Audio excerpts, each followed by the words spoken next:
సీతా స్వయంవరం అనేది ఇట్లా చూడండి, ఇది ఈ విధంగా జరిగిందనమాట. ఇక్కడ చూసుకున్నట్లయితే శ్రీ రామచంద్రుడు మహారాజ్యం ఏలైతప్పుడు ఏ విధంగా ఉండేదని ఇక్కడ ఫ్రెండ్స్, ఇక్కడ మనం చూసుకుంటే ఇక వారణాసి మ్యాప్ అంటారనమాట, టెంపుల్ మ్యాప్. ఇక్కడ ఫస్ట్ జగన్నాథ టెంపుల్ నుంచి స్టార్ట్ చేసుకుంటే ఈ విధంగా ఉంటుందన్నమాట. ఇలా చూసుకుని పోవచ్చు. ఇక్కడ నుంచి 24 ఘాట్లు ఉంటాయన్నమాట. ఇక్కడ ఇదే మన వారణాసి మ్యాప్ ఈ విధంగా ఉంటుంది. మొత్తం ఇళ్ళలు ఇలా ఉంటాయి, టెంపుల్స్ ఈ విధంగా ఉంటాయి. ఇలా మ్యాప్ చూసుకుంటే మనకి చాలా ఆశ్చర్యమవుతుంది. నంబర్ 10, నంబర్ 11 ఎట్లా చూసుకున్నట్లు ఘాట్లు చూసుకున్నట్లు బాగా అర్థమైతా ఉంది. ఒక్కొక్క గట్టకి ఒక్కొక్క అర్థం ఉంటుంది అనమాట. 24 ఘాట్లు ఉన్నాయన్నమాట ఈ కాశీలో. గంగా నది ఒడ్డున ఈ 24 ఘాట్లలో స్నానం చేయాలన్నమాట. 24 రోజులు ఉంటే ఈ జ్ఞానం అనేది కలుగుతుందని పూర్వీకుల విశ్వాసం. ఇక్కడ మనం ఒక్కొక్క ఘాటు చూసుకున్న పోతే 24 ఇట్లా చూసుకొని పోవచ్చు. ఇక్కడ నుంచి 24 ఘాట్లు పేర్లు ఉంటాయన్నమాట.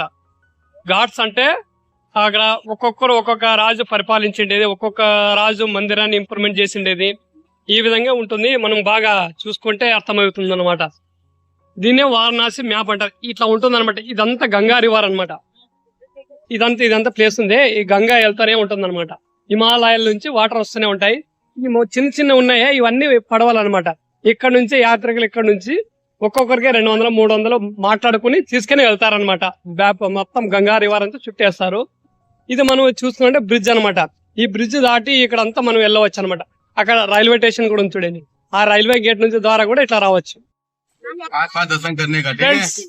మేము ఇప్పుడైతే సైట్ సీయింగ్ వెళ్తున్నాము. ఇక్కడ ఒక 6 గుడులు ఉన్నాయి కాశీలో. ఫేమస్ టెంపుల్ అనమాట. ఇక్కడ ఫస్ట్ బిర్లా మందిరు, మొత్తం మహాకాళి, తిల్దేవ్, చాలా గుళ్ళు ఉన్నాయి. మనం చూద్దాం. ఇక్కడ తిల్దేవ్ మందిర్ పక్కనే ఉంది తులసిమాత. తులసిమాత అమ్మవారు ఈ మొత్తం కొత్తగా స్ట్రక్చర్ కట్టారనమాట. ఇప్పుడు తులసి అమ్మవారిని చూద్దాం, మనము పోయి దర్శనం చేసుకుందాము.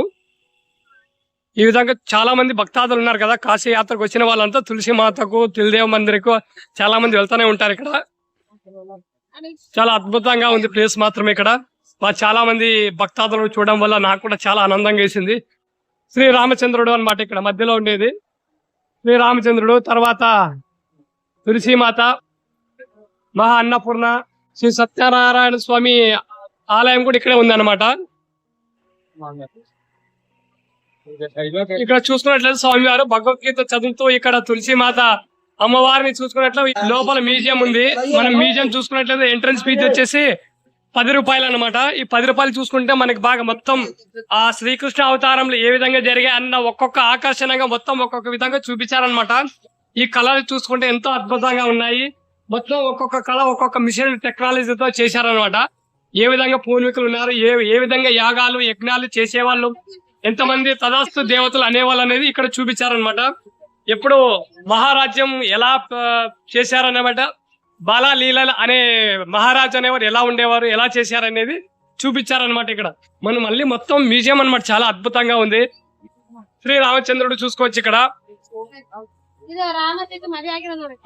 చూడండి ఇక్కడ చూసుకోండి. ఇక్కడ సీతా స్వయంవరం అనేది ఇట్లా చూడండి, ఇది ఈ విధంగా జరిగిందనమాట.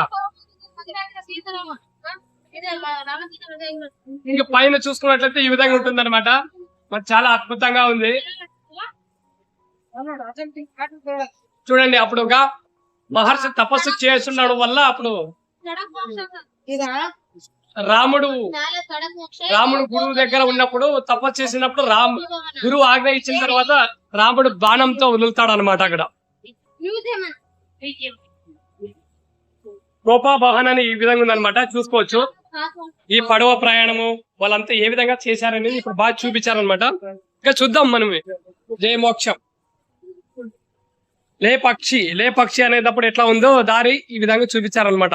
పక్షిని ఎప్పుడైతే రావణాసుడు కత్తితో వేటాడినప్పుడు ఈ విధంగా ఉందన్నమాట. చూడండి, పైన వాయు సుగ్రీవు గొడవ పడడంలో శ్రీ రామచంద్రుడు ఆయన బాణం వదిలి చంపేస్తారు కదా, ఆ సీన్ కూడా ఇక్కడ ఉంది అనమాట. ఇది లేపాక్షిలో ఉన్న స్థలం ఎలా ఉంది ఇక్కడ నిర్మించారు చూడండి, మ్యూజియం మాదిరిగా. వారణాసిలో నరసింహ అవతారంలో ఈ విధంగా ఉండేవారు. ఉగ్ర నరసింహవారు, అమ్మవారు, పైన వినాయకుడు ఏ విధంగా ఉండేది, శ్రీ మహావిష్ణువు.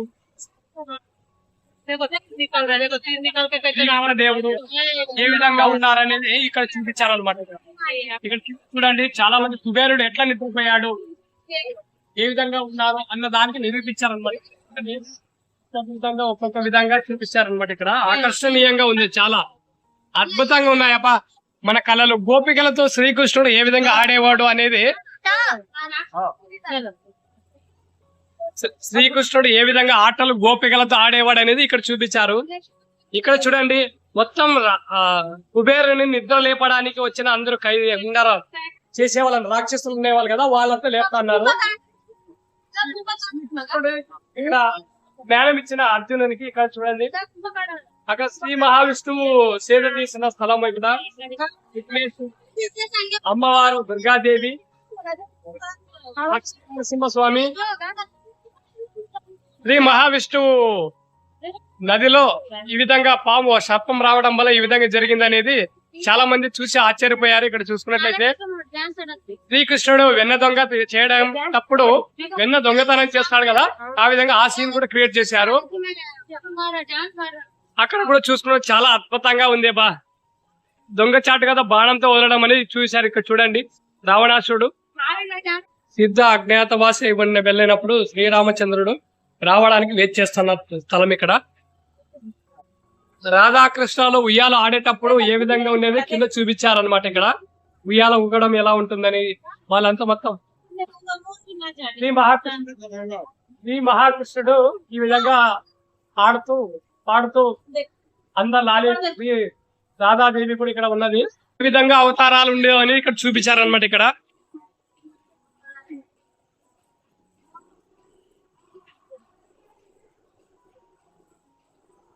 యశోదాదేవి నెయ్యి చిలుకుతూ ఉన్నప్పుడల్లా చూపించారనమాట. శ్రీకృష్ణుడు ఎప్పుడు సెరుగు పెట్టుకొని ఇక్కడ చేసేవాడు అనమాట వెన్న కోసం. ఈ విధంగా ఉంది అనమాట. ఇక్కడ చాలా ఫీల్ అయ్యాను ఫ్రెండ్స్. ఇక్కడ ప్లేస్ చాలా బాగుంది. శ్రీ ఆంజనేయ స్వామి శ్రీరామచంద్రుడు ఎలా ఉన్నాడని చూపించడానికి నిదర్శనంగా చూపించారనమాట. ఇక్కడ చూసుకున్నట్టయితే శ్రీ రామచంద్రుడు మహారాజ్యం ఏలైతప్పుడు ఏ విధంగా ఉండేదని ఇక్కడ చూపించారు. చాలా అద్భుతంగా ఉంది అబ్బాయి. మన కళలకు మన సంస్కృతికి ఎన్నో విధాలుగా ఇక్కడ బాగా చూపించారు. చాలా ఆనందంగా ఉంది అనమాట. ఇక్కడ వచ్చి చాలా అద్భుతంగా ఉంది అబ్బా.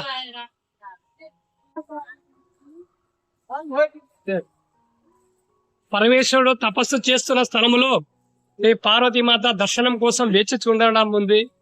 తర్వాత చూసుకున్నట్లయితే శ్రీరామచంద్రుడు గురువు దగ్గర నేర్చుకుంటున్న సమయం అది.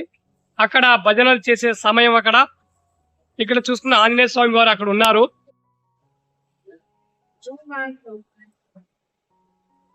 చాలా అద్భుతంగా ఉంది అబ్బా. మొత్తం నేను రావడం వల్ల చాలా ఎంతో ఎగ్జైట్మెంట్ గా ఫీల్ అయ్యానమాట. ఇక్కడ చాలా బాగా ఎంతో అద్భుతంగా ఉంది. శ్రీ మహారాజు ఈ విధంగా గురువులు తపస్సు చేసే స్థలం కూడా ఏ విధంగా ఉంది మొత్తం బాగా చూపించారనమాట. మొత్తం మన కళలు ఏ విధంగా ఉండేది, ఏ విధంగా ఉండేవాళ్ళు, ఆ పూర్వీకులు అనేది ఇప్పుడు బాగా చూపించారనమాట ఇక్కడ వాళ్ళకి.